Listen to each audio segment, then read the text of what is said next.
Good morning and welcome to the Capital Gang. I am Oscar Semoyam Soke, and as Moses would say, of a morning show with a bevy of topics for discussion in the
of Kampala, the head of public service and their team, and most importantly, the many staff of KCCA. We have over 2,000 staff for the big vote of confidence that have put in me.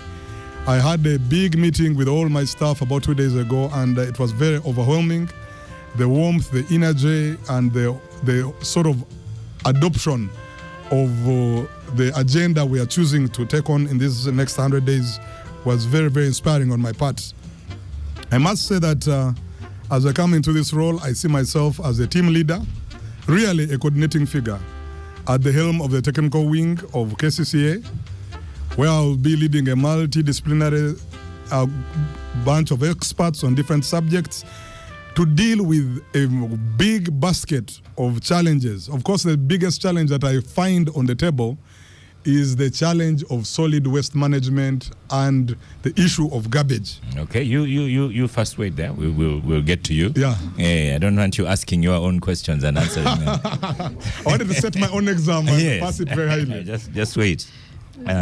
In the studio as well, I have the oldies, Dr. Agnes Atim. I say oldies, the three of us are oldies this side. Yes. Lydia Anyoto is coming, and Abdu, we are the oldies. You're most welcome to Gang today. But thank you very much. And okay. I'm glad we have on the hot seat the right person. To answer yes. the right questions. Yes. And then on the young seat, we have Honorable Goreth Namuga. You're most welcome. The young seat. On the young seat, on the youthful seat. Yes. You're most welcome, Honorable Goreth Namuga. Thank you and good morning, colleagues. Honorable Dr. Apea is my colleague. We are together on the budget committee for the first 2.5 years. She's an amazing girl. Though you call her old. Yes. No, this is only in comparison, yes. Nice being here this morning. Thank you. The last time she was on Gang, she was in real trouble. All the listeners said, this one is a Museveni. Now she has Frank Rusa here to be a Museveni person as well. That I was talking a lot about Museveni. Yes, because Museveni. I hope we don't have that again in Kitezi. I don't know. Because they want to blame everything to my old So social media wanted to murder her. No, but that is expected. Why is it? It's expected because he's the head of the family. Okay. So credit and discredit all goes to him. Okay. Yes. Then I have a youthful journalist in the studio. We've been here before. Tony Kent Chaze. You're most welcome, Tony Kent. Thank you so much, Mwalimu, and as well a welcome to the rest of the panelists in this studio. Since you work for government, I should also say that you are also NRM. I want to believe all of them are working for the NRM government. I want to believe we might all be working for the NRM, but there is one thing that perhaps majority of the Ugandans have never placed their attention at and upon, which is objectivity. If the NRM is doing bad, we shall not do the bad thing. If the NRM is doing right and doing good, we shall probably support and be one with the NRM. So when one talks of we are working for the NRM, yes, maybe, but in the aspect of what is good, not necessarily everything that comes as it comes. Okay, and do you work only at one radio station, or you work across the radio stations? Basically, it's just one. Which one? That is Magic 100 FM. Okay, so you don't go to the others? Unless it's an invite like it is for the KCCA at Capital FM. Yeah. So you're most welcome to the Capital Gang once again. Thank you so much, Oscar. So we have in the hot seat Mr. Frank Rusa, KCCA, in hot seat completely. Let's start with Kitezi. There was a notice that Kitezi people should go home. It wasn't your notice. It's Prime Minister's notice, Prime Minister's office notice. Is that correct? Yes, but there's actually a notice I issued yesterday. I signed on it yesterday because of a new development that has come up in Kitezi, and I'm glad that you've asked that question first. Let me use this opportunity to alert all the people, our people around Kitezi, Kitetika, and the neighboring village, that as you know, the government of Uganda put a 200-meter buffer zone around the dump site, where the dump site was, where the big, unfortunate, tragic accident happened. And we have told people to leave those 200 meters, to vacate those areas for now until we complete the modalities of compensation and everything else. But we really think that there is an imminent problem, even right now. There's a residual problem going on. Yesterday, my technical team was telling me that they have seen another crack emerge. You know, ever since it has happened, there was some sort of water channel which was blocked, and there was a backflow. That backflow with the rains has been expanding, and as I speak, about 84 houses have been submerged. In addition to the accident that we had, there's another 84 houses which have been submerged, and we have about 10 excavators there. We're going to be adding another 10 or so shortly to try and break through and get the water flowing back in its normal way. But for now, it's still very risky place. I know the borders are very porous and people keep coming in, the West Pickers, to Eke living there, but it's very dangerous. I have asked our leaders in Kasangati and the security personnel in that area to try and keep people away, because we don't want to have a second accident. Even if we're trying to work around the clock to deal with the issue, we don't want to have another human tragedy. So abantu bafe mwena abali awo around Kitezi muve mu buffer zone. Okay, I hope they listen to Capital Gang. Or they will be told. Or they will be told, yeah. Okay. And these people that are in that buffer zone, do they live there or they just come to work? So what is happening is that at Kitezi, we had about 39 acres of land where the dump site was. But then around it, there was a whole ecosystem around it of people working in jobs to do with garbage collection and things like this. But there's also other private Milo developers. There are schools, there are homes. There's very many properties in hundreds within that 200-meter buffer zone. So we are asking all those people to first step out. We'll put a ring around that as we try to de-escalate the problem. And now the ones in the camp, that camp wasn't managed by KCCA. It was managed by Prime Minister's office. Yes, the office of the Prime Minister was managing the camp. Let me just explain this. When the disaster happened, the number of houses that got covered by rubbish and many people lost their lives. We have about 35 who lost their lives. Unfortunately, very sad incident, and maybe another 10 are still missing.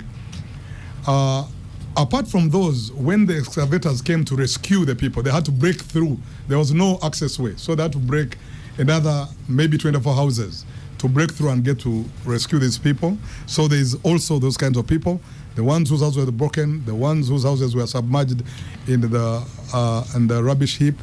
So those are all in the camp. Then we had people in the buffer zone where when we declared the 200 meters around the dump site, some of those people came to live in the campsite. But the campsite has now been closed officially by the office of the Prime Minister. Some money has been given to all the people who were in the campsite to go and have temporary. The tenants who were tenants have been asked to leave, of course, but those who are landlords have been asked to find temporary shelter as we try to work out in a fast-tracked way of all the modalities associated with the valuation of their properties and hopefully get compensation through so that they can be able to start their lives. In the meantime, we are fast-tracking conversations with a whole range of investors. There's some people, we're putting out a call for proposals to get a 360-degree waste management solution. And we are talking about things like a 360 waste management plan, which is going to deal with recycling, waste to energy, manure production, all these other things. There's so much you can do around waste. So we are picking lessons, big good lessons from especially countries like Ethiopia, which had a similar problem like ours, and they also lost quite a number of people. And they have managed now to reach that point of having their waste easily transformed into energy in Ethiopia. I think there's a company there called Cambridge Africa, and there are many others where people have received delegations from Korea, South Korea, Ghana, South Africa. There are so many proposals we are looking at. Yeah, but we want to make a good technical evaluation of them and try to get them best. But for how long? It is said that KCCA has had these proposals for quite a while. Yes, so. You see, we have been having walk-in proposals. So what happens in this country when you have big-time investors who come? So they'll go and speak to the president and give him their good ideas. The president says, go and speak to KCCA. As that one is coming in, somebody else comes from the minister, office of the minister, others. So there's been all those unsolicited proposals over the years. But we had never really come up with a well-syndicated, organized, elaborate, thorough, comprehensive approach. But right now, this incident has brought it to the fore that maybe we need to have a very elaborate, well-synthesized, coordinated, and coherent plan. So we are going to look at all these proposals, put up a technical team, a multidisciplinary technical team from the Ministry of Energy, the Ministry of Science and Technology, some people from our Public Health Department and Environmental Department to sit together, synthesize these proposals, and arrive at those we think are best suited to deal with our unique challenges given the context of Uganda. And we want to have also a solid waste management solution that is not just for Kampala, but can also be able to be applied to the various cities, because this waste garbage problem is a problem that is now being witnessed in all the new cities of Uganda. So we should take this opportunity to have a comprehensive solid waste management policy that can have applicability across the country, so that we can have a turnkey solution, and once and for all, so we never have these kind of challenges in the future. And then Dundu, we've heard that KCCA owns land in Dundu. Yeah, so in the past, because KTZ was supposed to be decommissioned as early as 2015, that was the first time we got a report saying, no, guys, you need to get out of here. So at that time, our predecessors, working with the government, decided to buy over 139 acres of land in a place called Dundu in Mkono district. Now, when people saw what was happening at Kitezi, and they had us going to Dundu, immediately they rose up in arms, saying there's no way you're bringing Kitezi to Dundu, and they went to court. They don't want the chaos of Kitezi. But what they didn't realize is that what we were thinking about Dundu was not a repeat of the dump site at Kitezi. We were thinking of Dundu in terms of making it the place to launch the waste to energy plant. I have been to many countries and I've visited. The last time I was in the US, I went to Maryland and I looked at their waste to energy plant. If you go to a modern waste to energy plant, you can't even smell that there's anything like garbage nearby, because it is consumed and incinerated, and it's very green and healthy. But because people are thinking about the dump site, there's that resistance. So right now, government is thinking differently. There is a school of thought that is saying that the people we are going to relocate from Kitezi, instead of carrying the garbage of Kitezi and take it to Dundu to be the raw material for waste to energy, why don't you get the people who you have displaced from Kitezi, give them some good land in Dundu, and move the human beings and let Kitezi remain a facility dedicated to garbage? Some people are saying, no, we don't want to leave this place. This is so there's all debates, and of course we cannot force people. So there's a lot of consultation going on, and I'm sure that in due time we'll be able to deal with that. But let me say this, Oscar, that while this is going on, today Kampala is asking, what do we do with the garbage that is accumulating at the moment? Because every day this town produces 2,500 tons of garbage. Actually, the Greater Kampala metropolitan area produces 3,500 tons. Basically, we're talking about 3.5 million kilograms of garbage. So where are we putting it in the meantime? We have had to speak to our sister local governments through our Lord Mayor and all other people in Mukono to allow us to dump in Katikolo. At one point, we're dumping in Entebbe and Kumba. But they're saying, no, this is enough. This is we are also getting overwhelmed. So we are speeding up a process of acquiring close to 200 acres of land in a place within 30 kilometers, where we can now have a purpose-built dump site as we prepare for more medium-term and long-term strategies of doing waste-to-energy plants. So I'm sure that in the next few weeks or so, the garbage crisis that we have been witnessing is going to be brought into normalcy, back to normalcy. Hopefully, in just a few weeks. In a few weeks, because we're working around the clock. We are working around the clock, speeding up the procurement processes. Our teams are working day and night. We have deployed all sorts of all our teams, including our casual laborers. Everybody is putting all hands on deck. Because right now, the garbage situation, it's not only just the accumulation of garbage. We're also worried about a possibility of a cholera outbreak. So there's a component of disease. There's a component of dealing with the situation at Kitezi. But also, where do we put the rubbish in the meantime? So all this is being considered. Let me also say that river we are talking about at Kitezi is a river not just of water, but of something called leachate. Leachate is a liquid that comes out of compressed garbage over time. It is a very dangerous substance, and it can have a lot of harmful effects if it contaminates the water. So it has to be treated.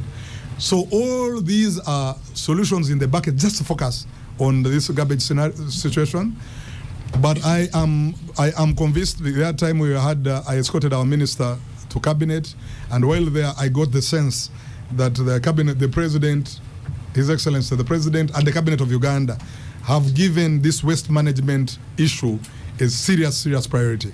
And I'm sure if they give us the resources and the people of Kampala also collaborate and listen to our messages, together we should be able to deal with this challenge and hopefully have a better way of managing the waste as we move forward. For a long time, the former ED of KCCA complained that she didn't have any money. Didn't have money to fix roads. We had her here earlier in the year, and then she got 6 billion for roads and so on.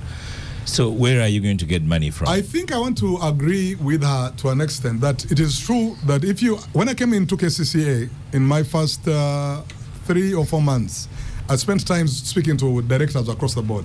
Directors in revenue, directors in engineering, in all these public health and all these colleagues to try and diagnose the malaise that had affected us. And one of the key critical problems that we had, people always talk about Jennifer Musisi's time, but they forget that in Jennifer Musisi's time, the budget of KCCA was 3 times what it is right now.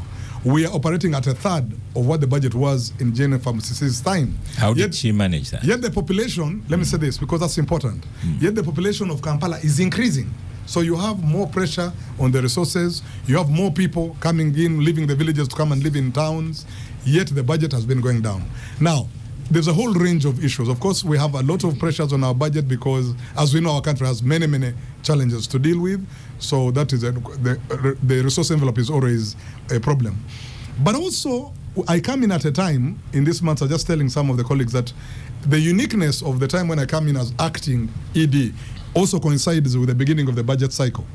The budget call circular has just been passed. So now there is the new budgeting style that has been adopted by the Ministry of Finance is called program-based budgeting. You have to go to the various program spaces and make the argument for your budget. And we have decided as management to take this process seriously.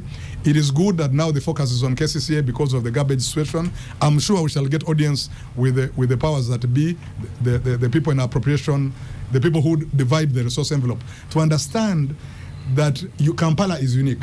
We have a situation that can easily turn into an emergency.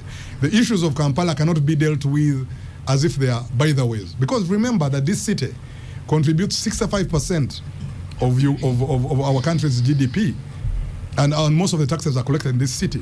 We have to make Kampala livable. We have to make the roads work. We have to make sure that productivity that contributes to the resource envelope is given the necessary facilities. Could you make I am sure that they will hear this argument. I'm sure, because we have many reasonable people. An easier one would be if you could collect your money, if you could keep your money. Yeah, because that's a good one. KCCA collections are very high. They're not very high. They could even actually be doubled. As we speak today, our collections are 117 billion per year. They were just a few years ago, they were much less. There's good work being done by our revenue department. In my opinion, I think we could even double or even triple it. But you ask a good question. You're saying, why don't we use money at source? This is an argument we have always made. Because the way money is released in government, it is released quarterly. Sometimes it's delayed, and yet our work is day to day. So we were saying to the Minister of Finance, allow us keep this money at source. And I have been advised by our legal people and people in the Attorney General's chambers that what we will need to do is to amend the Public Finance Management Act to allow that to happen. But I know that there is the goodwill. I think people in the Ministry of Finance are comfortable with this, and I think even in government, in Parliament, we should find, but we have to go through a process. And this is one of the things that I've made high priority to push in my 100 days. Okay. Honorable Dr. Agnes Hatem. Yes, thank you. KCCA. Yes. It's part of your challenge because, I just a final one with you. Because of iPod, does it make it easier for you to work with Lord Mayor? Oh, thank you so much for raising that point, because it's a very critical point. You see, KCCA, unlike any other authority, when you go to UNRA, your job is to do roads, put together a technical team and do the roads. The URA collect the taxes. Women may do the electricity. But KCCA, you do everything the government of Uganda does, but for Kampala. But on top of that, you have got ways of how to deal with it. A very complex governance structure. You've got 2 ministers. You've got a mayor and a deputy. You've got 5 division mayors. You've got 5 town clerks. You've got 460 councillors. You've got 5 RDCs. You've got 18 assistant RCCs. And you've got 2.5 million people demanding for services. You've got 9 MPs. And you've got the president watching over Kampala and wanting things to happen. So you have to work in that cycle. So the law requires us we have the people who tell us what to do. Those are the policymakers. Pick it from the president. Then you have got the mayors who give policy direction and the ministers. Then you have a council, which is the supreme body of the authority. So it is very, very important to navigate the fragile space of multiple power centers and competing political interests to navigate it. So, of course, when I was in iPod, I had a lot of experience dealing with the fragility and complexity of finding the intersection of dealing with the politicians of varied interests. But I must say that in the time I've been at KCCA, and as Director Legal, I've been representing, I used to escort Dorothy to the City Executive Committee and also in various fora, representing her in the council too. I have realized, and I must commend our politicians in Kampala, that there seems to be a common denominator when it is the issue of service delivery, because also they are voters. Put them on pressure on issues of service delivery. It doesn't matter if you're NUP, DP, UPC, or whatever it is, or NRM, because the voters want service delivery. So we have managed to negotiate a space of compromise around service delivery, and we're not finding problems. We have had very constructive conversations. You had fisticuffs very recently. I beg your pardon? So when you say you are not finding problems, I'm reminding you that you've had fisticuffs quite recently. Let me explain that to you. So we have been having that when it comes to technical, because how we work is the technical wing deals with the City Executive Committee led by the Lord Mayor, and when we take it to council for approval. What created that fist fight was the question of the report on Kitezi. The council is saying we are in charge of Kampala. We are overall authority, we want a report. But they want a report on what are the circumstances that led to Kitezi. The mayor is saying the circumstances that led to Kitezi are a subject of investigation by the IGG, are a subject of investigation by the police. We need to first get those reports, incorporate them, and report to you. But the council is saying, no, we need a report now. And the Lord Mayor is saying, no, you wait. So in the process, they start arguing. So but I believe that we are going to figure out how to also resolve that, because it's not a very complex thing. It is really the sentiments and the passion and the tension that came up with this. And of course, people's emotions were high, but they will be dealt with, I'm sure. Okay, we can allow you some coffee from Thank you so much. as we take comments around the table. Very good. Dr. Tim. Thank you. Yes, I was putting to you, that's how I remembered, that it was a government proposal, nearly an NRM proposal, to take the city away from Lukwago. And whenever anyone blames him, says, no, you took the power. So do you think this time around, Frank Rusa has a chance to work well in the position he has taken, and for 100 days? Thank you very much. And I must applaud Frank. Thank you. For being frank with his names and the work he's doing. I think it's rare to find some of these public servants accepting that there's a fault, and also giving proposals on how they would want to address it. So, Frank, I think that's good of you. Well, there's a poll here who's saying Frank is not very frank. That these these garbage management proposals have not been unsolicited. KCCA sent out RFPs in 2009. When he comes back on microphone, he will tell us what RFPs. But some, to a greater extent, he may not be frank in everything, but to a greater extent, I think it brings out very critical issues. One is the issue of planning. And when I hear Frank talks, then I remember I was in government before I joined Parliament. There's this thing called MTEF, Medium Term Expenditure Framework, which gives all the ministries, departments, and agencies an opportunity to plan in the short term and in the medium term. So when Frank was talking, I was asking, now all these unsolicited proposals, all this Chitezi thing, all this that he's talking about he wants to do, and I'm wondering, what is in your MTEF?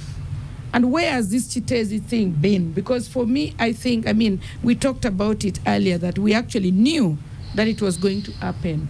So in that context, I really think that Frank needs to be very frank with the plan and with the MTEF, so that we've talked. We don't want how do I call it? Red flags? No. We don't want really words. We are looking, the country and the citizens want to see action. So for me, that planning needs to come out very clearly, that in the 100 days, what is it you're going to do?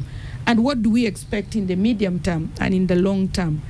I also see a lot of firefighting, and it's not only with KCCA, it's everywhere, that we have institutions that are well established, their laws, their policies, and they know the capacity of government and the revenue that we actually forecast every year.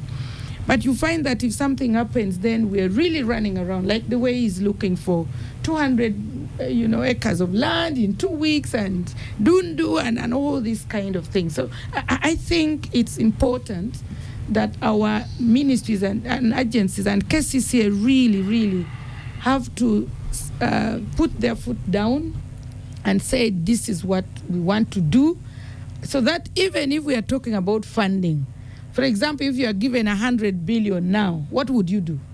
Okay? And also he raised the issues of revenue, comparing the time of Jennifer Musisi and now. What happened? Is it about capacity? How come that she was able to mobilize all that resources? And I think that time, if I have been reading quite some articles, some reports of KCCA, it was mainly donor funding, right? And so maybe there is something that needs to be done beyond really just lamenting that we don't have money, and what is it that we want to fund? And these unsolicited kind of proposals and all that.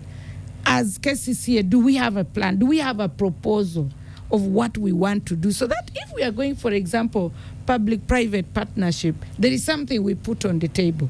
But what I'm hearing, it's like they have been bringing with theirs, I don't know whether we have really our own plan and that. Finally, Oscar, this thing of leaving, the statements, the prime ministers and yours, and talking about the buffers and all this, is this coming now that because Kitezi is now at this state? Or was when you were when you were establishing that Kitezi, didn't we have the buffers? Because what is no, we amazing? had the ED here. I don't recall if you're here. No, and he said of NEMA. There was no buffer. No, the ED of NEMA said that Kitezi should have been killed more than 10 years ago. So now these people out of commission, they decommissioned it. So now these people who still go and build there, who gives them? I thought that before you build, you're supposed to be given clearance by all the relevant agencies. So who gave them the certificates, the clearance? For example, when KCCA says now that we have asked you to leave, yes, is what they should have done in 2014. Exactly, and for me, that's what I'm asking. That now, the next thing you're going to hear, they want compensation. But who allowed them in the first place? And also them to be there. Didn't they see that this is really an But who area? allowed KCCA to continue dumping rubbish there? It's a complete cycle. It's kind of a complex cycle, really. So for me, I think the issue of managing the project affected persons across the country, I think it's a topic that sometimes we might have to come. There was in social media one day that I saw somebody has built a very beautiful house on a railway line. I don't know whether it was in Uganda or it was the normal social media phrase and all that kind of stuff. So I think also as citizens of Kampala, we need to be responsible and also know that there are rules and laws that govern this country, but not always pointing a finger at when a situation happens and then we want to put a blame on somebody. So for me, I think I applaud him that for those who are really there and they see there's imminent threats in their lives, they shouldn't even be told. They would have left a long time ago, or they would have not even allowed themselves to settle there. Okay. Yeah. Honorable Namuga. And I should say, welcome Lydia to the Capture Gang, the Honorable Lydia Wanyoto Mutende, who is late to Mwalimu's class. I'm sorry I'm late. Good morning to our listeners and to the gang. This week is my birthday. I was born on 9th of October. Oh, so I'm still a baby, but it does not give me happy birthday. I'm an Uganda. Independence child, so happy birthday, Uganda. I've Happy been birthday, spoiled Lydia. with gifts with a lot of pampering. So I'm sorry I'm late, but it is ending tomorrow. So then next week I'll go back to the usual hustler. Thank you. Honorable Namuga. Thank you, Oscar. When you hear Frank speak, you may think Kampala began yesterday. We should be reminded. His work started yesterday. No, you might think Kampala began yesterday because KCCA has been there. All of you recall a transition from the KCCA, Kampala Capital City to Kampala Capital City Authority. And the reason was to improve in the services. And yes, I agree with you that from Jennifer to Dorothy, budgets have been changing. But you also must appreciate that we've been there as civil servants. You've been there for quite some time. I heard him say, government is thinking differently now. Government is thinking differently. One may ask, where has government been? Two, when you talk about a comprehensive solid waste management plan, 360-degree, one would ask, have we been having a technical department that is in charge of solid waste management and issues of environment in Kampala? Or we are yet to create a new one? Actually, allow me to condole with the families that lost their beloved ones in Kitezi. I was on the floor of Parliament and I made a request to the President of this Republic to apologize to the country. Upon the loss, one, people lost lives. Everyone is quiet about it. Two, people lost property. He has been telling you that close to 84 houses have been submerged by water. And people have just been given 2 million to look for where to stay, 2 million. And don't forget that people were earning a living from that place. But the way the Kitezi issue has been handled, it is too casual, very casual. We've seen governments construct houses for people before even they leave that place, construct for them so that they can go somewhere. But you are telling people take 2 million, start from there. Remember, people lost property, every belonging to them in those houses. Who is giving the 2 million? Prime Minister's office? Sorry? Who is giving the 2 million? No, the 2 million, it's Prime Minister's office. They gave the 5 and the 2 million for those who have been in tents. And there are those families that have not been compensated up to now. Those that lost their beloved ones, they have not been compensated.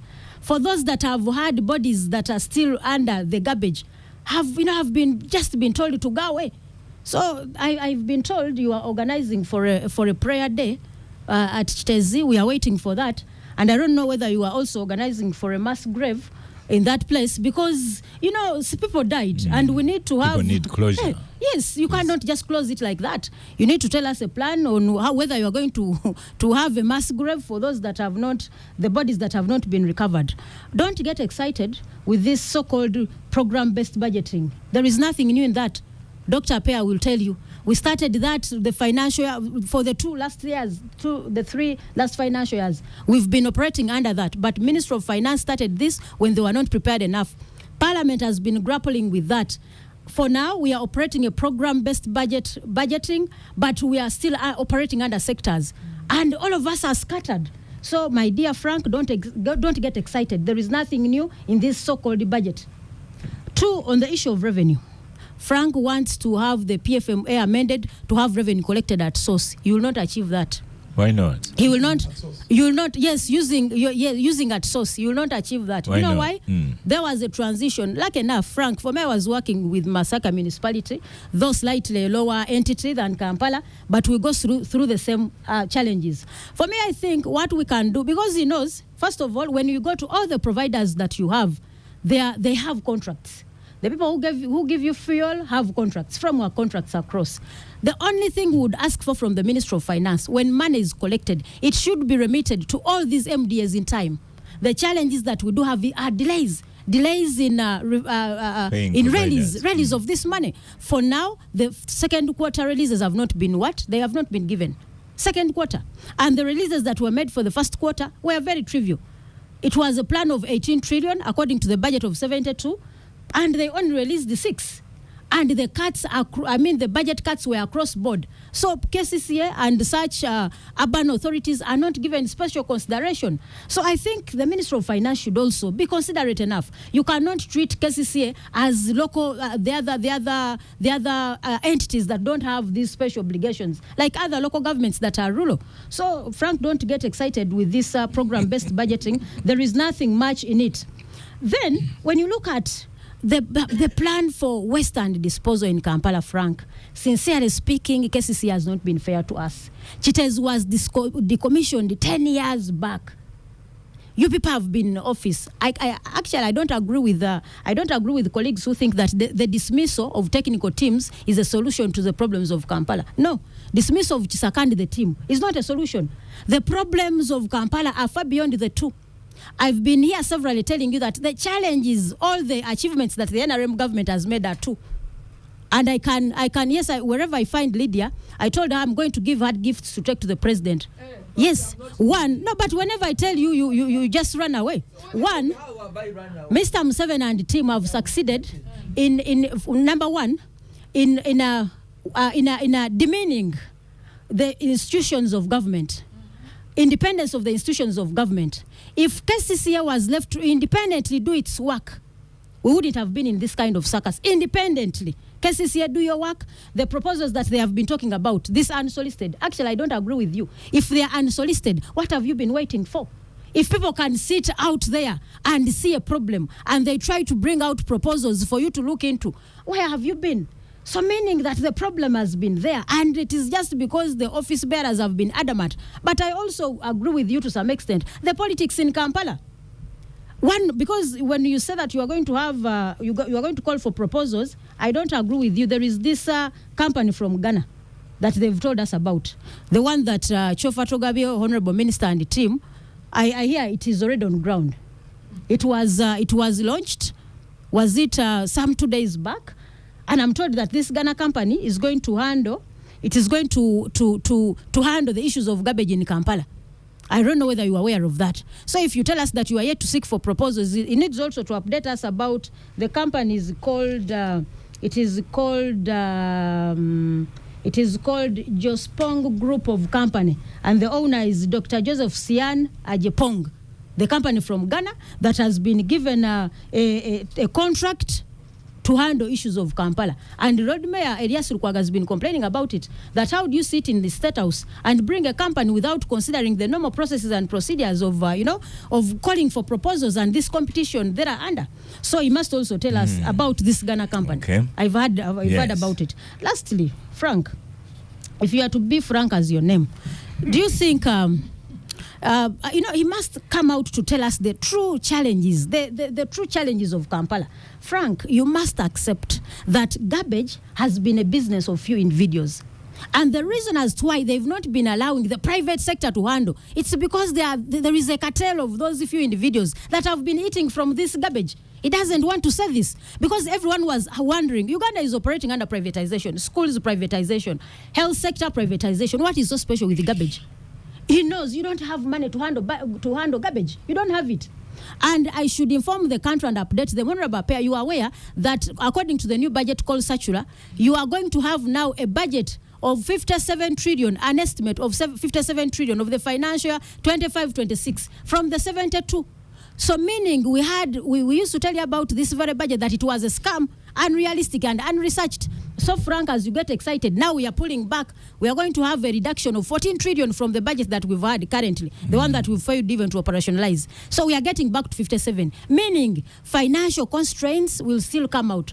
Budget cuts are going to also be there across board, Frank. So we need to really put politics and personal feelings out of garbage aside. Frank, be open and tell your colleagues that are eating from this garbage that they are making us suffer for no good reason. He knows the cartel. If we give him some few minutes, he can move out and give us the names. He has them. Yes, no, Secretary write a paper and tell us the people who are eating from the garbage. Say that we can help you solve the problem. We are going to ask him on air. Yeah, he has it. He knows the names. Let him. I like Honorable Namuga's fire. Tony Kent. Wow, it's quite interesting. In fact, I was at one stage beginning to think maybe Honorable Namuga is peeping from my notes. I opted to push them to this other side. To you, acting ED, for some of us that are so much into investigative journalism, those reports had actually come our way, and I'm happy that Honorable Namuga has actually broken the jinx. There is that whole talk of an investor from Ghana coming through and having befallen this disaster a few months ago. Many of us wonder what the bidding process was like, because that was supersonic speed, choosing one, if at all so. Okay. I'm surprised the baby is actually talking. Babies at this stage are probably still, enjoying their moment. But Edie, there is as well the whole bit of how we've been interacting with the Wananchi down that side. We wonder how you arrived at the 2 million as compensation, because it seems to be the agreed amount. We should say that is not KCCA. That's Prime Minister's office. Yeah, but since he's executing on behalf of the ministry, then probably he could as well let us know, because people have lost properties more than that tune of 2 million. So you wonder perhaps how they actually arrived at that. Then we managed to talk to a few, the ones that are, eligible for Dundu relocation. But majority are saying, indeed, like you said it, they are not interested in going to Dundu. What they want is KCCA giving them the compensation so they can go where they want. And then in the same regard, because we've tried so much to dig deep into this issue to see it go to bed, tenants. Some tenants, probably it was a miscommunication that you will clarify in Mwalimu's class. The whole aspect of the compensation. I cannot be a tenant and receive the same amount like Honorable Dr. Atim Agnes. No. I'm a tenant, for crying out loud. I need to receive much more than the other, rather I'm a landlord. Yes, and I need to be receiving much more than a tenant would. So how you guys arrived at these costs is, or rather these price tags, is quite so phenomenal for us to know. And as well, the fact that we are trying to beat speed. I was watching TV. And the rain is here. Yeah. I was actually coming to that, Oscar. I was watching TV and got so touched when I watched some homesteads that have actually been concealed by water. It looks like the gates were opened for the water to come through. Water or rubbish? Water. Yeah, you could call it floods. You know, we are seeing these residents that are saying, no, we are not ready. And you said you don't want to force people, you want to give them time. I mean, you are working against time, but apparently you're working against time against people that are slowing down your time. How are you going to handle that? Okay.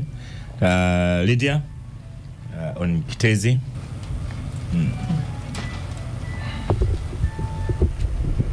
Find my phone.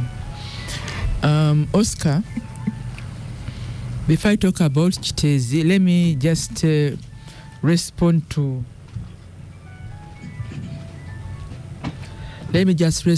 one of the issues that Frank talked about, the fracas at KCCA when the councillors were asking for a report. My opinion is that councillors are entitled to a report, and doesn't have to be an IGG report. It doesn't have to be a government report. Even you, Frank, and your colleagues, you should have gone to Kitezi and bring an operational report, a disaster report, an immediate action report, because KCC councillors represent people, so that at your level of council, you also do something, discuss, visit the site. But I thought that it was wrong for the mayor and the KCCA leadership to deny council sitting when there was a disaster in your own right, in your own space. So I would agree there would have been, because there could have been many layers of reports. But honestly, where I sit, I think that KCCA councillors and the council owe it to themselves at their space to do something. I don't know, I might be wrong, but that's what I thought. The IGG report, the police report, the community report should have come, but there should have been something about case, even a motion to stand with their people. So when I saw that fracas and the speaker leading people on a closed door of the chambers, I said, really, how do we handle disaster? This was a disaster. So I listened to Frank saying, because there was no report of IGG, they could not deliver. The reports should be many different layers. Even there should have been a parliamentary report on KCCA. So I thought that next time, I request that you be more rational and more open-minded, because if you are so, I don't know. Terrible Lydia, to be clear, because when she says next time, we don't understand. Next time a disaster strikes, or next time he visits studio? No, next time there is a need for councillors to sit and debate in their space. I thought I'd been very clear. Do not now block councillors and say, we are waiting for a report from the minister, they have two ministers, or we are waiting for a report from the RDCs. The council, elected leaders in their own space, if they want to discuss anything, even if it is just floods in the city or drainage, please give them the chance. When you begin closing spaces, it looks like you are hiding something. Leave them to discuss, even if they came to discuss nothing. That's what I think. And if I'm wrong, well, I think the space for this gang is to speak out on what we think. And so Oscar, I was not happy. Rudy, I want you to comment on something. For me, I wasn't contented with the dismissal of the technical team, and the ministers really kept in office. As somebody who is from government, comment about that. No, I haven't followed the report that caused the dismissal, because I'm told to follow a recommendation of who held the biggest responsibility to the disaster. So I don't normally want to comment. But on this one, which I know, because I listened to Frank, I've been asking myself, how can elected leaders have a disaster in their face and they cannot have a flow, even just to put a resolution on record, and they go to Kitezi. But I will. And then Franca says, we told them we cannot sit. They even locked the door because they're done with this. Because the IGG report, the IGG, you were reporting to that what the mayor decided. The mayor, they didn't sit because there was no IGG report. They're waiting for the comprehensive report. That's what I picked. So But now you take notes, Frank. On Uganga, you keep quiet and take notes. But to be fair, he has been listening. No, but he's now disrupting me. But why don't you take notes? Why don't you take notes? If this how you are going to work in KCCA, you are going to have issues. So even without OO, the heckling still happens. So make then that's one. The second issue is that Frank is not new at KCCA. He has been a director. So if you are asking about if you are talking about the whole institution, then you would have said everybody goes, because he's been a director of legal. But for some of them, they did their part, but there was action at another level. So I don't want to get into the details, because the KCCA, I agree with Namuga, it's not a one or two people show. It's a collective responsibility. I would like to see that this was like a wake-up call. So those who have been on warming their suits or waking up in the morning and take tea, they should know that there is work to do and up their sleeves, even when there is no money. I think we need to have people putting on boots, move on the streets, go to Chitezi and work. Whether the KCCA requires more energy and more passion than the budget was not enough. I don't know whether I'm also communicating on that. We need people that are more passionate, that have more energy, that want to deliver, that are go-getters, than people that wait for budget allocations or that wait for resolutions of parliament or cabinet. KCCA work is not for that. There was a time I had a previously. I listened to. There are many layers of leadership at KCCA for a reason, because it's a capital city of Uganda. And if I was asked to have an opinion which should run, we should not have elected leaders in the city. You can imagine my thoughts. We should have a workforce that delivers a city for all Ugandans, because all of us somehow, this is our constituency. Kampala State Council is the constituency for all Ugandans, because it's our capital city, so that we have people whose work is to deliver a service and the face of the country, the capital city. But because there are so many layers, we have technical people, we have the business community, private sector, we have elected leaders. That mix, and then you have the office of the president, who are the other DCs. I'm talking now, we are 18. So balancing that, there's more time balancing, negotiating, maneuvering around those dynamics than delivering a good city to all Ugandans. This is our city. If we had the chance, we would all vote leaders of the state like we vote the president, because this city of Kampala is for Ugandans. It's not just for a few people that happen to register here. So the state is bigger than the registered members who vote here. It's our city, and we should put our energy. Actually, it should be run like a private corporate entity that's the face of Uganda, so that we are able to say Kampala State is a constituency for all Ugandans, and what hurts one person hurts all of us, so that Chitez does not happen again. Thank you. Let's stop for a quick break, and we'll allow Frank to respond to all this. Welcome back from the break. This is the Capital Gang, and in the hot seat is Mr. Frank Rusa. We're back. I don't know where you start your responses. Thank you very much, Oscar. Let me begin with the very important issue raised by the Honorable Lydia Wanyoto about elected leaders not being given an opportunity to discuss and being locked out of the council chambers. I would like it to be very clear and on record that it is not true that the technical wing or myself or the leadership or my predecessors participated in any way, directly or indirectly, on blocking or assisting the blocking of these elected leaders. Even on the day when that fight happened, I was in the chambers myself, representing the ED. I was there speaking. That day I even made a report myself on behalf of the technical wing. The quarrel was the political wing not coming in. It was not about us. We have maintained very, very constructive relations with both the City Executive Committee and the council. And I agree that the council, being the people with the social contracts to lead the city are indeed entitled to have an opinion.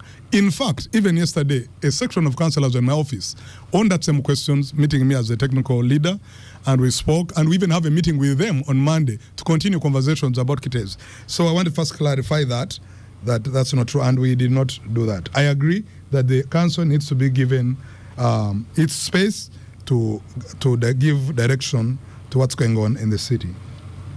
So that clarified, there are very good questions that have come through from Tony Kent, the fellow panelist here to this morning, to me in this hot seat. He asks a question of how did KCCA arrive at the 2 million. For starters, you are right that the 2 million compensation package has come through the office of the Prime Minister, and I would like to use this opportunity to thank the Prime Minister's office for the great leadership that they have given to us and the entire country in coordinating the emergency response ever since the Kitezi problem happened.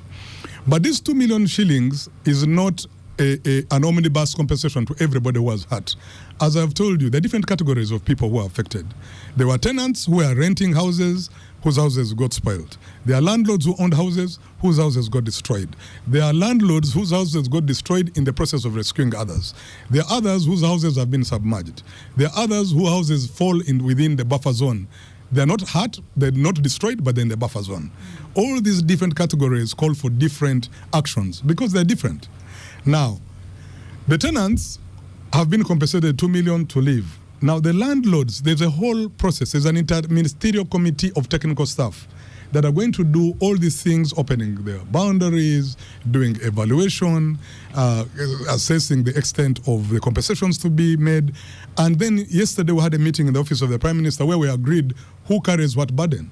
The Prime Minister's office will carry the burden to do with compensation of the houses that were destroyed in the process of evacuation. KCCA has to lead on the process of compensating those whose properties were destroyed. Ultimately, this money is going to come out of the government coffers, and it has to go back to cabinet for a decision to be made finally. Because it will take time, evaluation, and things like this.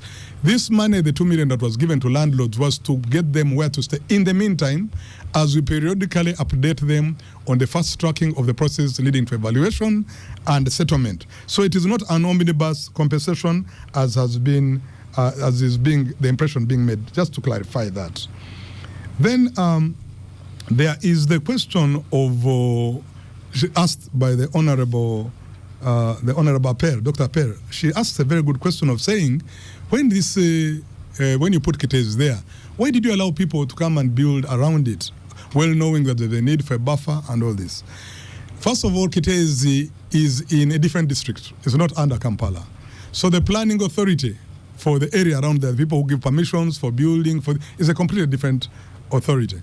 So yes, there is all this question of the planning authority on that side versus the planning authority on this side. Those questions have been coming up. And then, of course, the land, what we have learned, the big lesson we have learned from Kitezi is that if we are ever going to do another landfill again, or a land treatment plant, it should be from the word go. When, for example, when we say we need 200 acres, we don't intend to dedicate the 200 acres to the waste to energy or the landfill. We intend to use almost half of that and create a buffer of 500 meters all around the landfill, so that from the word go, there is no access. So you have almost 500 meters around the entire landfill that nobody can even come to occupy, in order not to repeat the unfortunate incidents that happened. Now, there was the question of, again, Dr. Per asked a very good question when she was referring to the MTF and saying, you seem to be firefighting, you seem to be pulling out the fire extinguisher to deal with the fire. Why don't you look a bit more proactively? I need to say that for the last 6 or 5 years, the Kitezi matter and decommissioning Kitezi has been featuring as a priority area in our budgets, but has always been returned as an unfunded priority.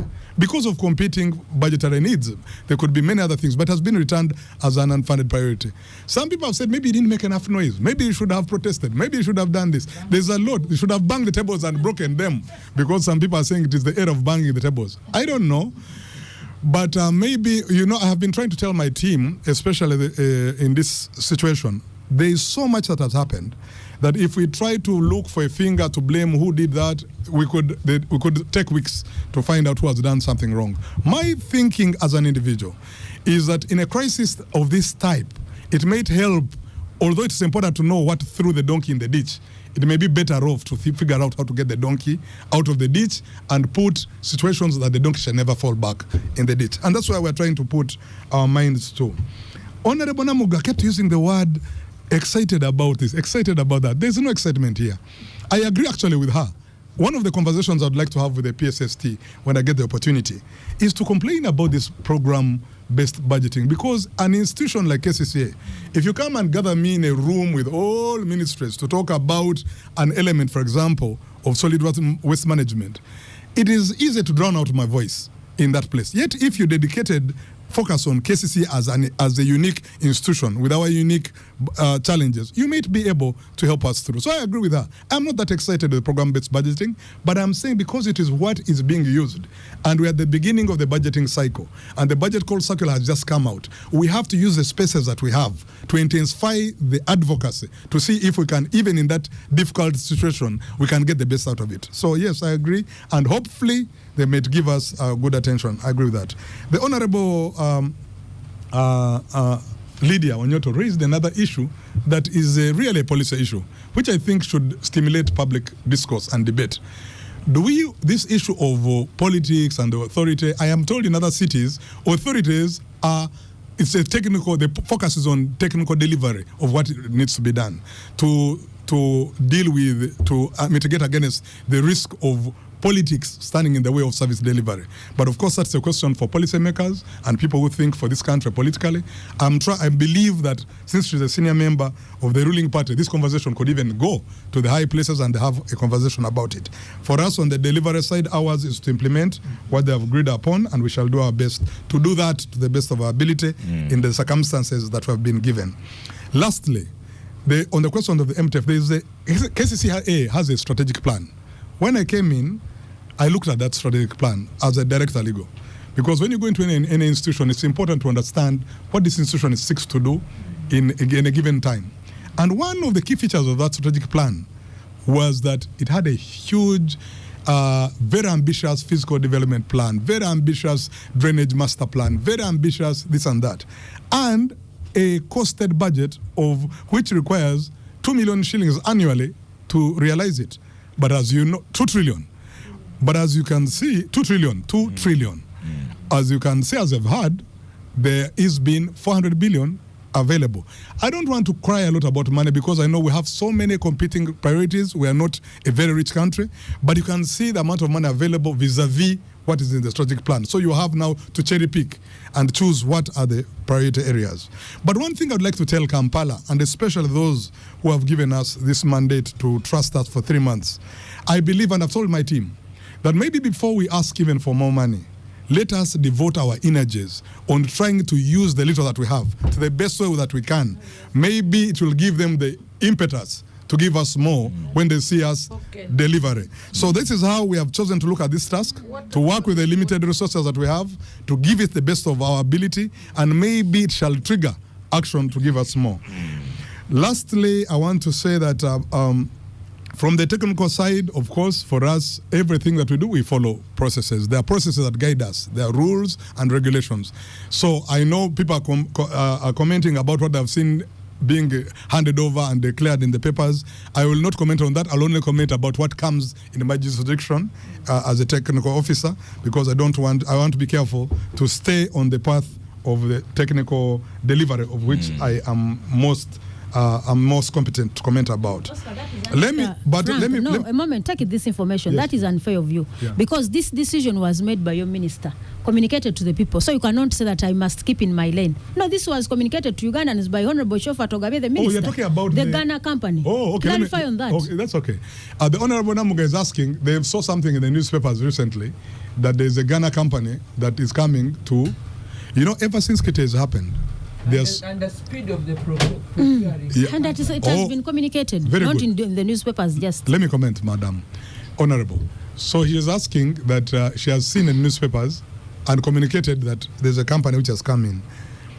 Ever since it has happened, there have been so many people coming in from all sorts of places. Some of them to come and help us, some of them to share ideas, some of them to propose that they can form a solution, and that has been going on like that. And then we heard from the Minister of Kampala that there is, actually I think he has even taken this information to Cabinet, that there is a company from Ghana of a man who's saying that his company is willing to even decommission the Kitezi on his own bill without any commitments from government at this point, and then in the future a concession can be negotiated on what can be done after Kitezi has been cleared, after the danger has gone.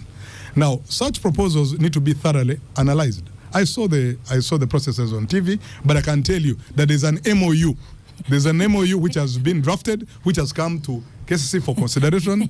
We are now having conversations with Attorney General to analyze that MOU, but for sure it has not been signed yet.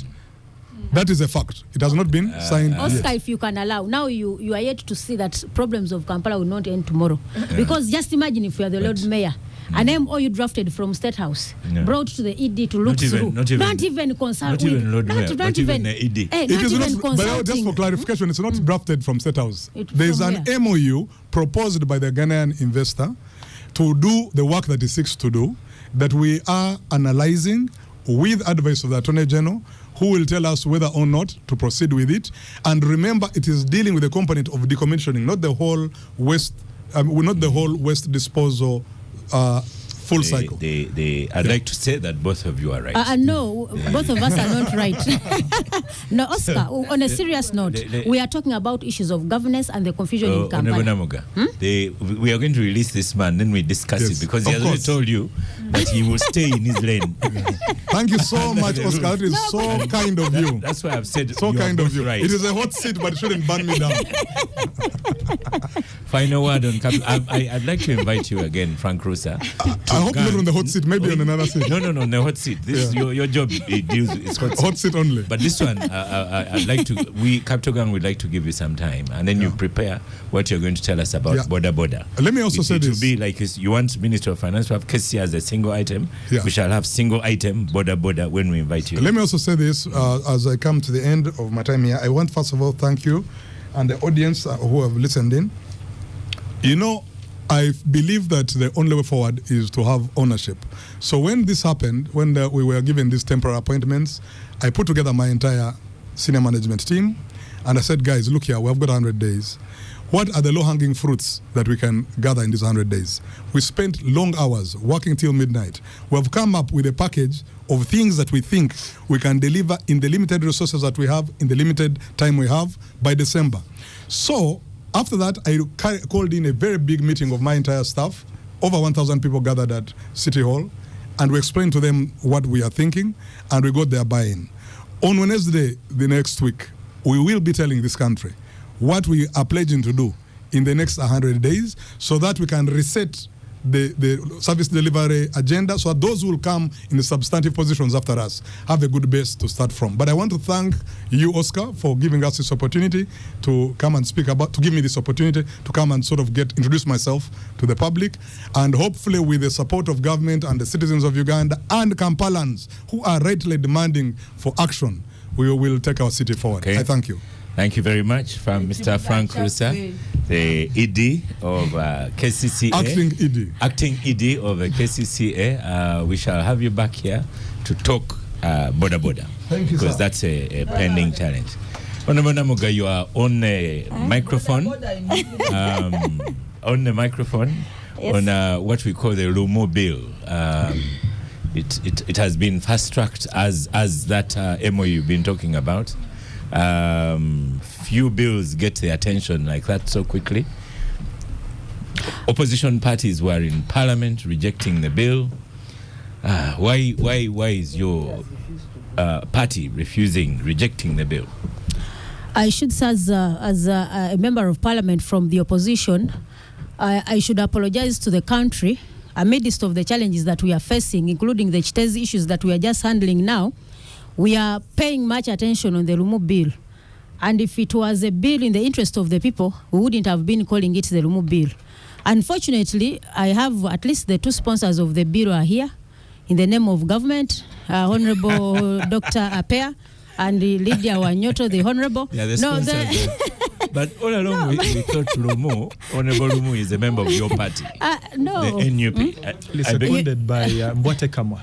No, who is an NUP. No, seconding is different. You should, Oscar, I think the country should know that Mr. Museveni made a commitment that by 2026 we shall have no opposition. And they should know that he's working hard. He's working hard to achieve this. So Honorable Lumu is a paid advocate, and I should say I should say Dr. Apea knows, because I don't think she's directly involved in this, but she also appreciates that the speed at which the bill is moving, there must be somebody behind it. When our team, the parliamentary team, went to Gulu, all of you observed that they were supposed to handle Gulu issues, but the Lumu bill began from Gulu. And remember when Honorable Sechikubo rose up to talk about the censure motion, they were told, the speaker outrightly told him to take back his manyanga to Kampala. So the Lumu bill was an affair of the people of Gulu. Apart from putting that aside, I should inform the country that whatever is happening now should be an eye-opener to all of us there as Ugandans. Number one, when you look at the Lumu bill, I want people to appreciate it in brief. The Lumu bill is about 4 issues. Number one, about how the leader of opposition should come into seat. Either appointment, nomination, whatever he calls it, of the leader of opposition. 2, on how the chairpersons of the 4 committees that take leadership in Parliament, these are accountability committees, Park Central, Park Kosase, Park Local Government, and the Government Assurances Committee. Honorable Lumu wants us to take a new direction on how to pick on this leadership. Then how the opposition whip is appointed. And lastly is on how the shadow cabinet is appointed. Now, according to his proposal number 1 on the leader of opposition, Honorable Lumu wants the leading party to make a proposal of 3 names. Those names come to Parliament, and all the parties in the opposition vote on that leader of opposition. 2, on the shadow cabinet. Even the shadow cabinet should be brought to Parliament so that the members of the opposition and other opposition parties put in their input on the way the shadow cabinet is appointed. And that also includes the same process, includes the whip, the opposition whip, and leaders of accountability committees. I should inform the country that it's not that we are fighting the Lumu bill, but we are looking at the object within the bill. What is the intention of the bill? What do we want to cure? Number 1, I should inform the country that when we go into elections and a party emerges the winner, for example, for now we look at the NRM, our colleagues will comfortably tell you that when we implement the budget and all the plans of the country, we are implementing the manifesto of the NRM, which is very clear because the people of Uganda, voted for them. Whether they cheated or not, they are the ones in power. Party number 2 is National Unity Platform. The people of Uganda said if it's not NRM, you are the people who would have been in that front seat. So our manifesto is very important. Then other opposition parties took the different seats. So it is unfair in this multi-party democracy for somebody to think that a party that brought 1 member in Parliament can take a decision on how this leader of opposition can come in. However, consultations take place. Consultations are there. But when you look at the intention of the bill is not to strengthen multi-party politics. Because just imagine, Oscar, Honorable Dul gave an example that for now in Parliament, we have our colleagues in the opposition, but they have MOUs with NRM, directly or indirectly. For example, we have the Honorable Minister Amongin, Betty. Is it she, Betty? She's in the UPC. Just imagine if we are to vote for the leader of opposition. Do you think Betty and these other so-called colleagues of DP, the UPC, would vote for the interest of the opposition? So if this, when you look at the bill, the intention of the bill, this is to weaken multi-party democracy. It will weaken the opposition further. One would ask, Namuga, why are you so much interested in strengthening the opposition? I know these colleagues of ours know that in 2026 they will be on this side of ours. We want them stronger when they come in the opposition. So when NRM comes to the opposition, we want them stronger so that they can critique us very well. The reason as to why we have the opposition is to checkmark government. Importantly so, when you have a strong opposition, Dr. Apea knows, when you have a strong opposition that can bring alternative policies, that can bring alternative ministerial policy statements, we make the government stronger. countrywomen should know that the reason as to why we have multi-party democracy is to strengthen governance, not to weaken it. So when you look at these proposals, with due respect, Lumu is working for NRM. Whether they like it or not, it is out, out there it is known. Two, when you look at the way our opposite side nominates or appoints their leaders, for example, the leader of opposition, the other side would be their prime minister. Who is Dr. Peya involved in one way or the other in appointing and nominating the prime minister? When you look at their cabinets, the cabinet ministers, how is the NRM and you MPs of the NRM, how are you involved in in approving? No, leave alone the things of bring them to the appointments committee. Appointments committee has members from the opposition, but very, very, very few. NRM takes the day. So they will do what they want. But I want to ask you, if Mr. Museveni brings, what can you do? The Kaboyos were rejected, but later they were brought back. So when we look at the whole circus behind that, when you look at their government whip, who appoints the government chief whip? Directly the president. That is the nomination of the president. He does it for himself all. Look at the shadow cabinet. I ask myself, what does Lumu want to cure? Number one, when you look at the composition of the shadow cabinet, we have members from different parties. The Honorable Jonathan Odul, our Constitutional Affairs Minister, is from the UPC. We have colleagues, ministers from different parties. So really, with due respect, Mr. Lumu should be told this is being used. Thank you. This is being selfish. He's serving as a as a paid advocate by their peers and the honorable Lydia Wanyuto, and they are comfortable. That's why you see her taking, sipping it comfortably, seeing the opposition be. Lydia has her best. Now, do you know what they want? Lastly, their intention is to have Joel Osenyonyi out of that seat by November. And Dr. Peya knows that. Their intention. You saw the amendments that they were making. How do you censure a leader of opposition? And that is their move. Pass the bill, much as they are saying that the bill will be operational in the next parliament. One would ask, then why do you rush it? Lastly, Oscar, allow me to say this. Even if it's for the next parliament, it's not about person. The bill is not about Noop. It's not about Senyonyi. Whether you like Senyonyi or not, the bill is about Uganda. And I should inform Honorable Lumu, yes, God, it is God that brings these leaders. I know Bakaita Kasajja, Baina Kasajja, Senyonyi is young. When they see these young boys occupying these seats, they are also jealous. So tell them their time has not come. Let them wait whether 2035, their time will come to occupy these seats. But for now, let us not make laws for individuals. They should be laws for country and prosperity. Thank you, Honorable Grace Namuga. I like your fire. Let's have a quick break, and then we'll start with you, Tony Kent. We'll come back from the break. This is the Capital Gang. Thank you for listening. We've just concluded Honorable Namuga's fire. Tony Kent. Lamentation. Yeah, on the Lumu bill. Well, for perhaps the person that is on the outside listening to us from whichever place it is, I am seated in the midst of Oscar and Honorable Namuga, so perhaps I'm the shock absorber, just in case. I want to make quick comments on what we have dubbed the Lumu bill, which is apparently supposed to be, by the right naming or nomenclature, the Administration of Parliament Amendment Bill 2024. Well, like Honorable Namuga pointed out, there is quite about 4 elements that fall into the picture. And maybe I would love to seek clarity, because I was trying to get into the depth of it, but I did not happen to follow the first reading that happened in Parliament. I was made to understand that Honorable Lumu is proposing that for the election of leader of opposition, the leading party presents the 3 names from which the rest of the opposition, the rest of them, shall actually elect someone.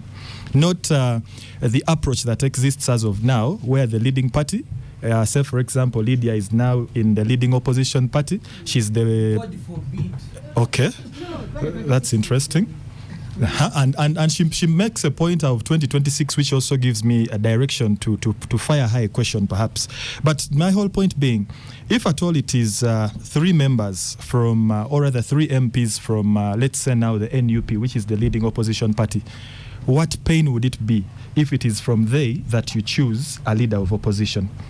Then number 2, looking at the aspect of how political parties have reacted to this is a little confusing, yet as well surprising. Why do I say so? I follow Honorable Namuga. She's been at the media spaces that I always operate. and that is the national broadcaster, and quite a number of others. Maybe because perhaps you fall to a side that is on the advantage, that is the advantaged side.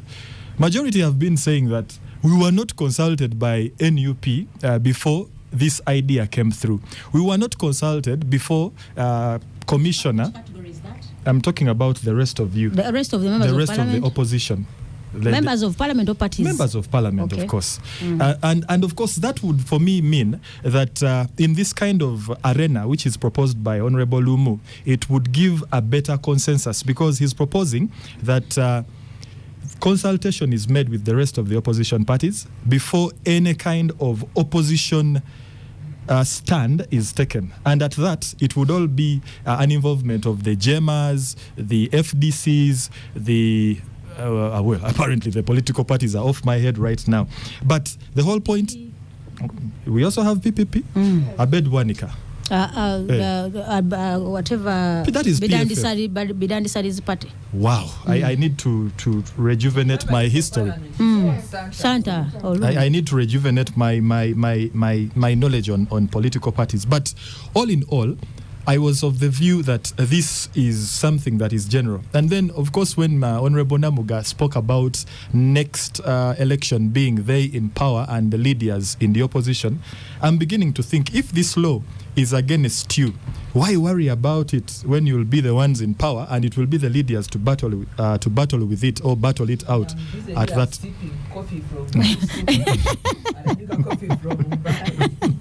Yeah, but in a nutshell, I'm actually surprised that majority are pointing fingers at Joel Senyonyi.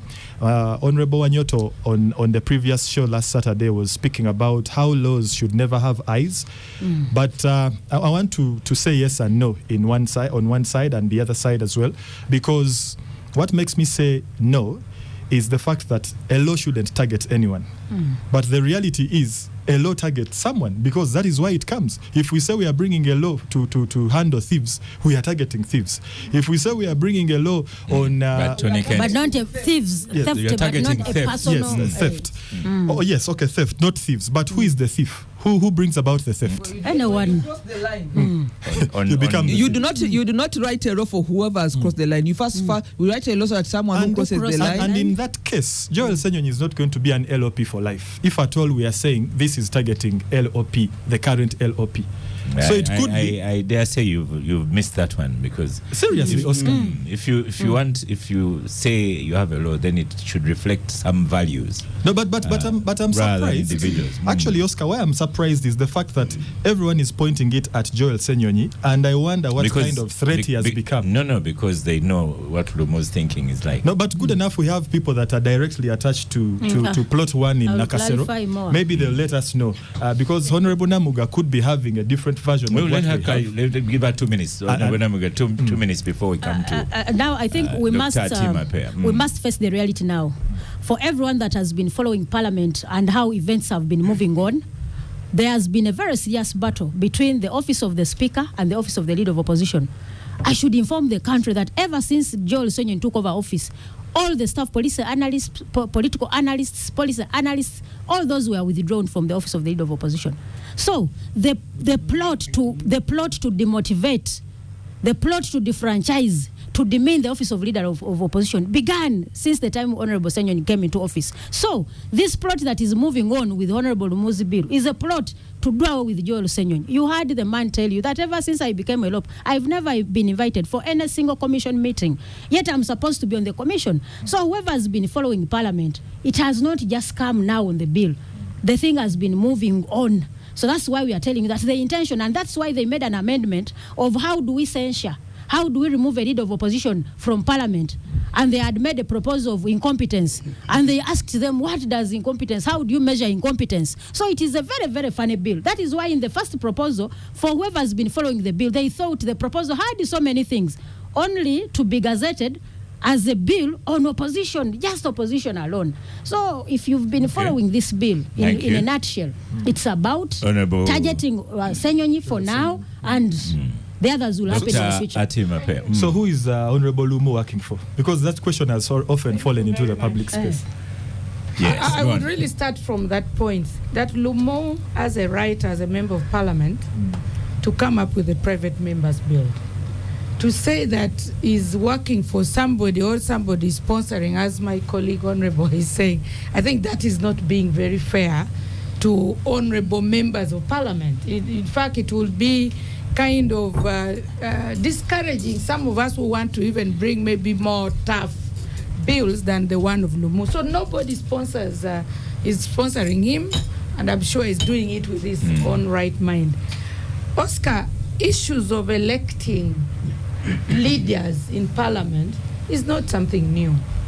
I think during the time of Honorable Lydia, the parliament used to even vote for their leaders of the committee. Honorable Lydia, isn't that the case? No, me, I've never been a member of parliament. Okay, you were in Yala. I was in Yala. But if you read our previous rules and some of these rules of parliament, rules of procedure, that committees were electing their leaders. The way now the leaders of opposition appoint their accountability chairpersons, and the party in government appoints also their leaders like that. So for me, I think the issue of election or voting leaders in parliament shouldn't be a very big deal. The question we should be asking now is, what is that defect in the law that Lumu is trying to address? If it is not there, by the way, the bill has not yet even been brought to parliament. Who says that? No, the first reading, yes. But who says that the bill will be passed? We are just being, there's a lot of assumption. There are a lot of pessimism. Dr. Agnes, our team appear. In this parliament has created interesting times. The former leader of opposition was mostly supported by members of the NRM. So members of NRM would sit like you're seated there, and they were the ones supporting the leader of opposition. So that is before Senyonyi came. So now, but for me, again, as you say, we have members of NRM who are supporting Honorable Lumu. Personally, I work on facts. I really kind of want to see the bill, the second reading, and members of parliament will be given an opportunity to discuss the bill. So for me, I think that is, like, for example, he's meeting now the opposition, and the opposition have said no. I'm also hoping that when it comes to parliament, we are going to ask those questions. What is it that you really want to address? I've been following some of those things, that some of the issues is even actually not understanding some of the things that he has proposed in his own bill. So for me, I saw it. So I think we should give Honorable Lumu an opportunity and a benefit of doubt. Let him continue.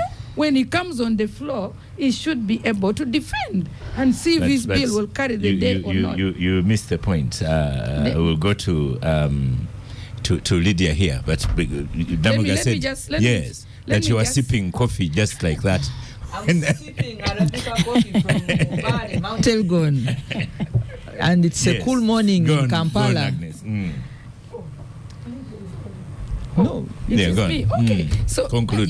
So for me, I wanted to conclude by saying that, one, the country is aware that government has promised us in parliament that they are bringing a comprehensive constitutional amendment bill. And so this could be one of the things that government is also proposing. But if Honorable Lumu feels that this is something that he can pick on follow it, and it's urgent as we are seeing, I think we need to just give it a benefit of doubt and let us put it on the table, discuss it, and see if it is something that the country actually needs now. Otherwise, by talking, because I've heard him also talk, Lumu starting to say, why are people very interested in this bill? But the idea of saying that the government is sponsoring is an NRM bill or what, we have over 300 members of NRM. If we want a bill, one of us can come up and bring a bill. But this one, it is an opposition member of parliament bringing his bill, and is actually discussing issues of the opposition. So I think this thing of saying government, it's too early. It's too early to really judge. And I think that the questions we should be asking now, that what is it a governance issue? Is it a political party dispensation issue? Is it a suppression within the opposition itself? What is it that he really wants to address? Okay. But it's not, my colleague, it's not an NRM bill. No. For NRM, it will come. Lydia, You will not succeed by bringing it yourself. That is why you had to get an advocate to move it for you. They couldn't succeed with it. Yeah. Two messages here for Lydia. Nicholas in Kampala says, Lydia Wanyoto should say the same about Uganda. We don't need people who wait for budgets. We need people with passion who put on their boots and go to work without waiting for budgets. The baby monkey lands while on the back of mother monkey. Kampala's leaders have learned from the NRM government, where people are in leadership and politics for money before anything else. Ronald Misinde says, I feel Lydia was hurt by the sacking of her friend Kisaka. Because she, by the way, Dora is an old girl of Gayaza, so because she's familiar with the way KCCA operates and its councillors. And who does she suggest that without money, people should show up? How? Mazima. Okay, let me declare my conflict. Dora Chisaka is an old girl of Gayaza, and Gayaza girls, we are like white ants. We are always together, we are one person. So, but that's for another day. I want to talk about this Lumu. She was ahead of me and she was my leader in Gayaza High School. But Lumu, when Honorable Namuga said that the office of the head of opposition does not have analysts, I think that they don't have a technical people, but I think Parliament should have technical people who do not fall on any side, so that they advise members of Parliament. You need governance advisors who have grounding in Commonwealth practices. Yeah. Uganda is not an independent legislature. Yeah. We are members of the Commonwealth. Now the Commonwealth has standards. Your bills must pass the test. Yeah. You don't just wake up because you're a member of Parliament. You have the right to bring a private member's bill which passes the certificate of no financial implication. Then you walk with your suit and go and it's given time on the order paper. Parliament's time is too expensive not to pass the test of standards.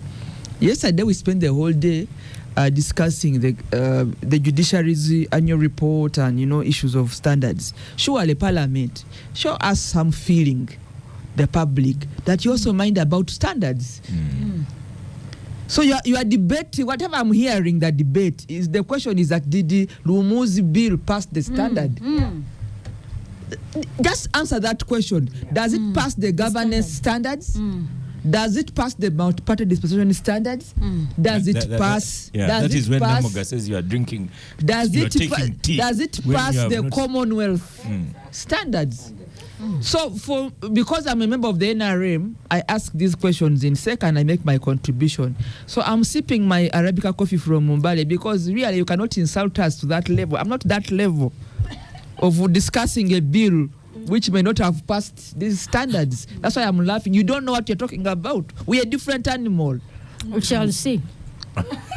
We are a different animal altogether. We do not deal with such level of things.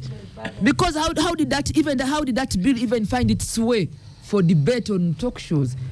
The way you are talking about it, I don't think it has passed Commonwealth standard. It may not have multi-party standard. Even the issue. Then first of all, there are issues that can pass the test of being in law legislation, but they are also administrative. For my thinking, a lot of what you're saying about Lumu's thing is more administrative. What stops political parties from sitting somewhere in their party headquarters and agree whether they want to vote on 2 people or 3 people? Must it be a law? Thank in you. NRM, by the way, God has helped us. In NRM, we go for campaigns, and by the grace of God, really, by grace of God, we win. We take the majority. And then that means that we sponsor candidates to provide leadership in Parliament. We do consultations. We also do not bring one person.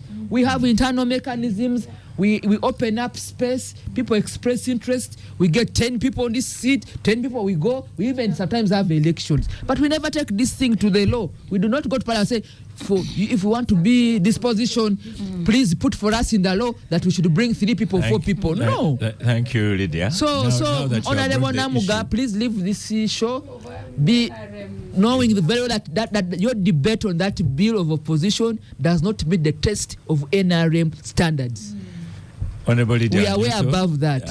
Now that you've brought in the issue of standards, let's move away from the bill. Before we leave the bill, Lydia must appreciate and know that the leadership of Parliament is NRM. She must know. Yeah. And when she talks about the test of the law, the speaker, the test of the standard, the speaker and the deputy are NRM. Go and debate that. No, you are members of Parliament. And those and if they do something, you cannot put away the NRM out of it. So she must know that by that NRM is under it. If they didn't give you, you would say they are denying opposition opportunity on the floor. No, we have several of our colleagues who complained. We came and asked for space for bills you NRM did not give. So you cannot differentiate when the speaker from NRM. Complain. Let them give you such the public knows the quality of the opposition in Parliament. Tell your people to know what it takes to be a speaker and a deputy and know that we are serving a country, not a person. I should tell she should know we are serving a country, not a person. I should tell the listeners that we have live streaming. So if you want to see video of Namuga and Wanyoto, you can just go to live streaming. Both of them are there. They are pointing fingers at each other. And so, Lydia, Honorable Lydia Wanyoto, I want us to go. That one has not, because I've switched off your microphone. Honorable Wanyoto, I would request you to take us to Kenya. So what's happened to the DP? The deputy president has been impeached. Where did this start? Government of Kenya has 2 legislative arms. There's the Senate and also the Assembly. So the Assembly level is done, and now they've moved to Senate.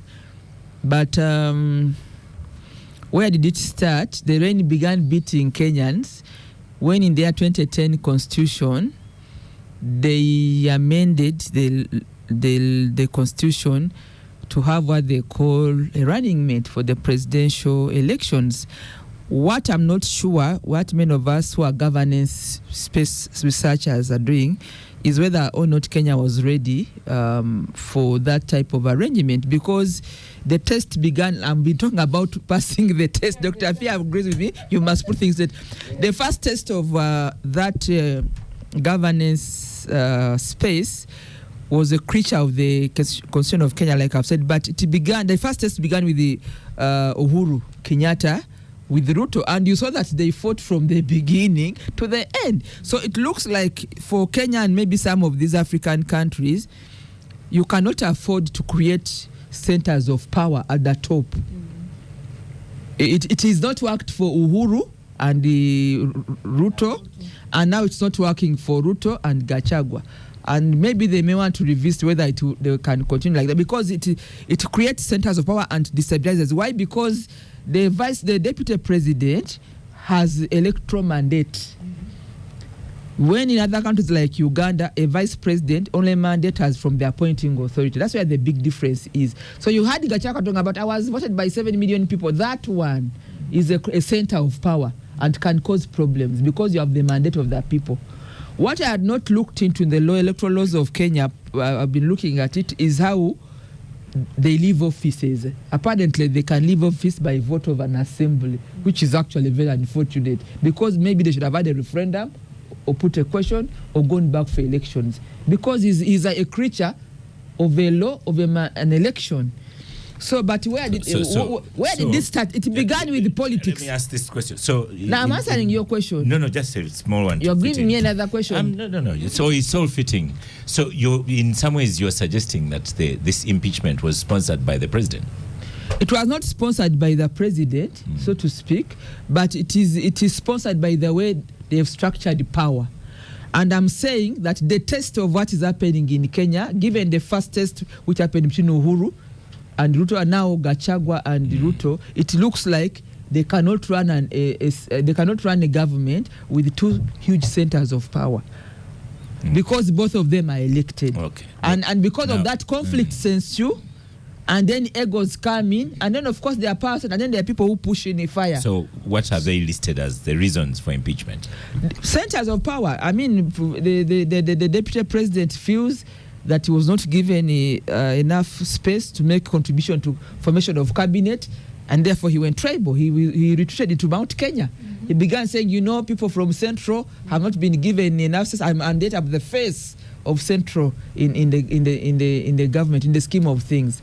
And he was speaking that because he knew he had the mandate of the people, the 7.2 million voters that voted him alongside Ruto. If he was an appointed vice president, he wouldn't be talking the way he was. So he began now exciting people.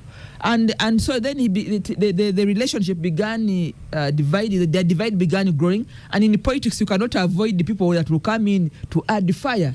Because this vote in the assembly was not because they hate Gachagua so much. They are candidates who want to be the deputy president. And the power centers keep drifting and shifting. And Kenya, the economy is run by politicians and the private sector. So it's about money, it's about power, it's about positions, it's about influence. But most important, it's about how they've set centers of power. You cannot have two centers of power running a government, at least in Africa. Dr. Atima Pe. Thank you very much. For me, I look at the situation in Kenya as a politics versus governance issue. It is not enough to be a politician and you think that being a politician can actually make you a president. And I see that happening here in Uganda, where anybody thinks so long as I'm a politician, I can actually run a government. And I think it started, like my colleague has just mentioned, Lydia has just mentioned, that the deputy president, from the word go, it was about politics that actually made him a running mate. But you remember that even during the campaign, even before really they won that election, there were already a lot of questions about his capability of actually running that office. But because there was this tribal politics of the tribes, the number, the central, and the money, and all that kind, and the positioning and the strategic positioning, that happens a lot with us politicians, Ruto had no option but to work with him to get that central votes and also a few other factors. But now when it came to now the real work of a deputy president, not to say that really maybe criticizing him, but at a personal level, and also you could see from the media that he was really lacking in very many instances. And also, I think the other issue, as I think which my colleague has also expanded a bit more, is how the governance structure of Kenya is, where you have the 7 million votes that was given for the president and the running mate. All of them can claims it because they were moving together. They assume that all the votes came because I was also there. And now when it comes to running the government, I think the deputy president position seems not to be, at the same level with the president. And for me, I think that is what caused a lot of kind of conflicts and all that. And also remember that in that parliament, the president, much as they're in the same party, but there is also an element that within that party, there are actually people who think that, and you know the politics of Kenya, you followed it, where ODM changes to this, changes to that. You'll not be surprised. You'll not be surprised that this deputy president will also form his own party and have his own people, and tomorrow bounce back again to be the president and pick a running. So for me, I think it's really a bit political. That at the moment they are actually starting to reorganize themselves, to realign themselves to go for that. So that politics versus governance issue for me could be one. Tony Kent, you're the journalist here, but when they were campaigning, Gachagua himself was attacking his tribe, and yet he had come on a tribal card. For the benefit of winning a vote, you don't blame him. Yeah. But for the aspect of the impeachment, I was reading through the Senate message from the National Assembly. And some of the reasons they gave, as Lydia was highlighting, as Sister Honorable Atim was as well sharing, just to read a few in brief.